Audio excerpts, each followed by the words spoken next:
Hola, ¿cómo están todos? Bien, el día de hoy presentaremos o representaremos mediante este material multimedia la práctica de laboratorio de inmunología llamada reacción antígeno-anticuerpo. Ok, bueno, para esta práctica, pues como ustedes ya saben, la determinación de un grupo sanguíneo pues, se basa en los antígenos que presentan en su membrana los eritrocitos, ¿no? Y es donde podemos fenotipificar pues esa presentación o no de antígenos de ese sistema ABO, pero en este caso también vamos a incluir a los antígenos RH o antígenos T. Ok, les presento aquí una muestra de sangre, ya es previamente tomada de una persona, de sangre periférica en un tubo con EDTA, o sea, con un anticoagulante que nos permite estar manipulando y trabajando con estos eritrocitos. Ya tenemos en otro video algunos procedimientos para hacer una punción venosa, ya sea con Vacutainer, hoja como soporte y Vacutainer, y también con jeringas. Ya posteriormente les vamos a pasar por aquí el link para que ustedes vean también ese video y puedan entonces repasar la manera en que pueden tomar ustedes una muestra de sangre. Muy bien, tenemos entonces por este lado la muestra de sangre, como mencionamos. En este caso, para llevar a cabo esa reacción de aglutinación, vamos a utilizar un cristal con muchos círculos, generalmente en el laboratorio de las químicas, pues, de las pruebas clínicas, pues utilizan para hacer pruebas de reacciones febriles, pero en este caso nosotros también vamos a poder realizar esas reacciones de aglutinación. Por otro lado tendremos pipetas Pasteur de cristal con su bulbo, algunos trocitos de madera con los cuales vamos a mezclar, pero sin embargo también no vamos a mentir que en el laboratorio de inmunología, cuando no tenemos con este tipo de materiales como son los palitos de madera, también podemos utilizar el fondo de un tubo de cristal sin salirnos del círculo y mezclar los anticuerpos con la muestra de sangre que sea en específico los eritrocitos. Entonces tenemos esa pipeta Pasteur, bulbo, palitos, y también tenemos como reactivos a los anticuerpos.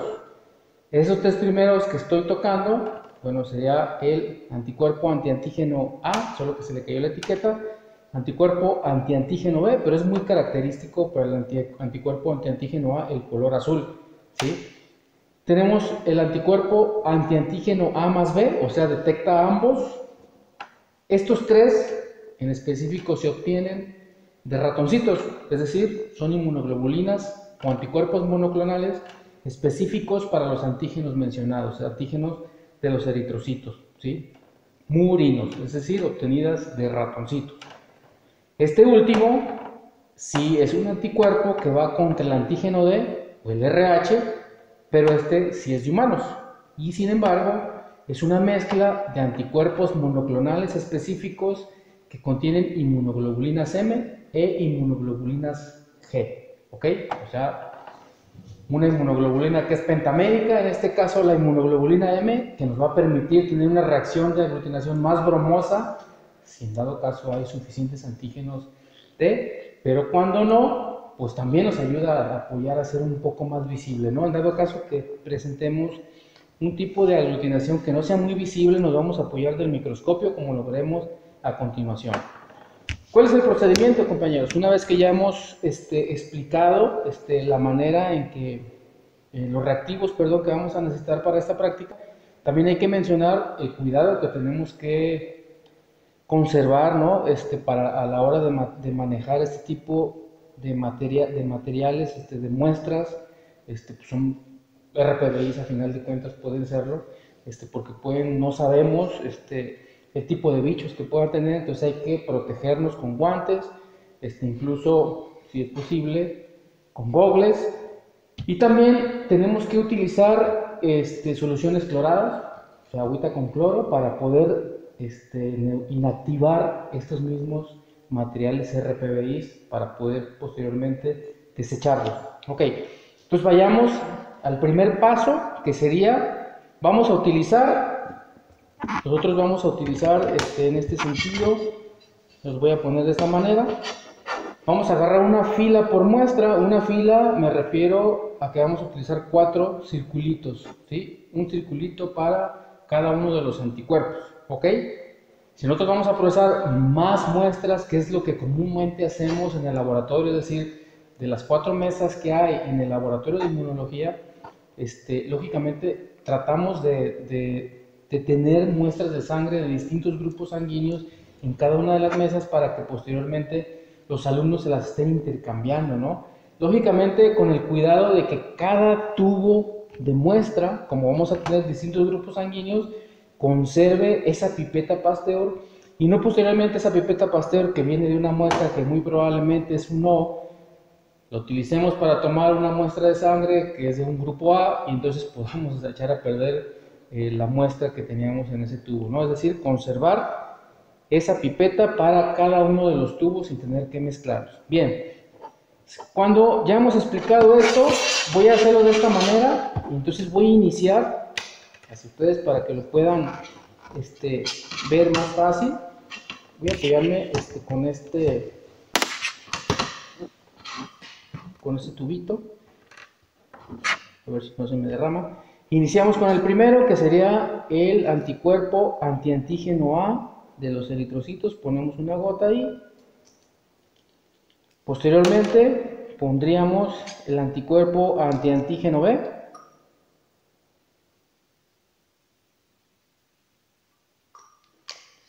Quizás incluso podamos poner un poco más, ¿no? Vamos a intentarlo de esta manera, con una pequeña muestra. Tenemos el anticuerpo antiantígeno A más B, que nos va a ayudar a confirmar la presencia de uno de los dos antígenos, o incluso los dos, en esa misma muestra. Y el anticuerpo que va en contra del antígeno RH o el antígeno D, ¿no? Que es un antígeno muy importante que en la clínica pues, nos ocasiona esas reacciones de hemolización, ¿no? Incluso en el recién nacido, cuando hay esa incompatibilidad, más en específico relacionada con la incompatibilidad a RH entre la mamá y el bebé, ¿ok? Bien, vamos a resuspender nuestra muestra, la agitamos muy ligeramente para poder resuspender esos eritrocitos y entonces asegurar esa cantidad pues de células, ¿no? Tomamos un poco con mucho cuidado y sin tocar con la punta de nuestra pipeta Pasteur en cada uno de los círculos que ya tienen anticuerpos, vamos a dejar una pequeña gotita de sangre, ¿sí?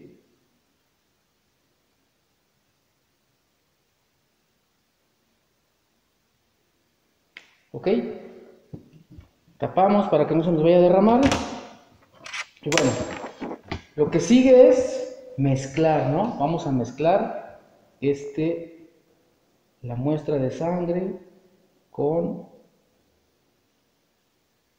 ese anticuerpo.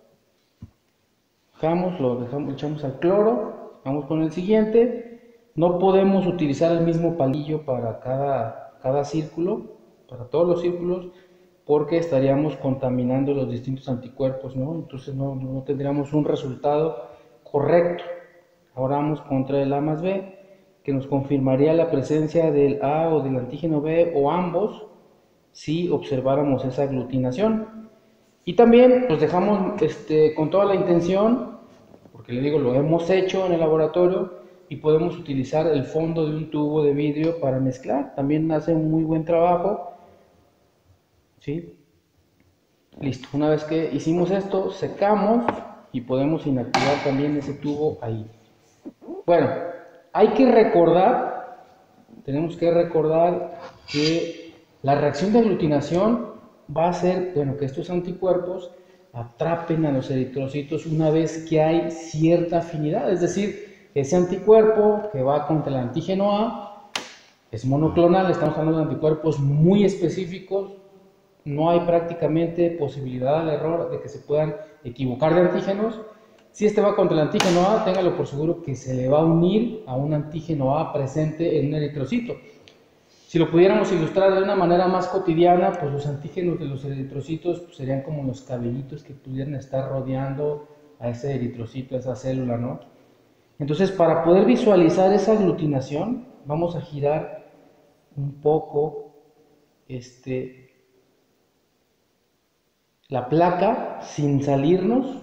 Y bueno, vamos a hacer un acercamiento a la cámara.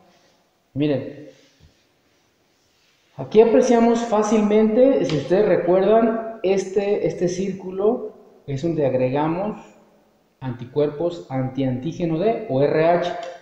Es muy notorio cómo es esa reacción de aglutinación positiva. Es decir, esta muestra de sangre, sus eritrocitos sí tienen antígeno RH o D, porque es muy visible esa aglutinación, ese amontonamiento de eritrocitos y esa separación de ese suero que está mezclado con el reactivo de los anticuerpos. Pero si ustedes se fijan, cuando no hay aglutinación, vemos por ejemplo en el caso cuando tenemos el anticuerpo anti-antígeno A, o sea, es una fase muy dispersa, los eritrocitos están separados totalmente, no están atrapados entre sí, a diferencia del antígeno RH. Lo mismo sucede contra el antígeno B, es decir, contra el reactivo, el anticuerpo que va contra el antígeno B, es decir, que no hay aglutinación, esos eritrocitos no tienen ni antígeno A ni antígeno B. Y esta reacción de la no presencia de antígenos A y B es confirmada por este tercero, que sería el antígeno anti-A más B, ¿no? Entonces, si ustedes se fijan, no hay una aglutinación tampoco y nos confirma entonces que esta muestra, estos eritrocitos, el fenotipo no tiene antígeno A, no tiene antígeno B, entonces estamos hablando de un fenotipo O, y el RH, como lo vemos aquí, si hay aglutinación, entonces esta muestra es un ORH positivo, como lo estamos viendo aquí. Lógicamente, cuando tenemos otra muestra que pudiéramos tener presente la aglutinación en el antígeno A y muy probablemente no hay aglutinación en el antígeno B, generalmente la aglutinación no es algo parecido a esta, quizás un poco menos grumosa, ¿sí? Pero es visible, ¿no? La aglutinación. Entonces, cuando ocurre la aglutinación en por consecuencia también vamos a tener una aglutinación positiva entre el A más B, aunque no tengamos aglutinación en B, y viceversa. Puede ser que no tenga antígeno A, se aglutine en B porque tiene antígeno B, y también va a aglutinar entre el A más B. Otra cosa es cuando tenemos una muestra que es AB, pues lógicamente va a aglutinar en A, va a aglutinar en B, y también el tercero que sería el A más B. O sea, nos va a confirmar cualquiera de estos dos o los dos, es decir, la presencia de los antígenos A y B en los eritrocitos, ¿sí?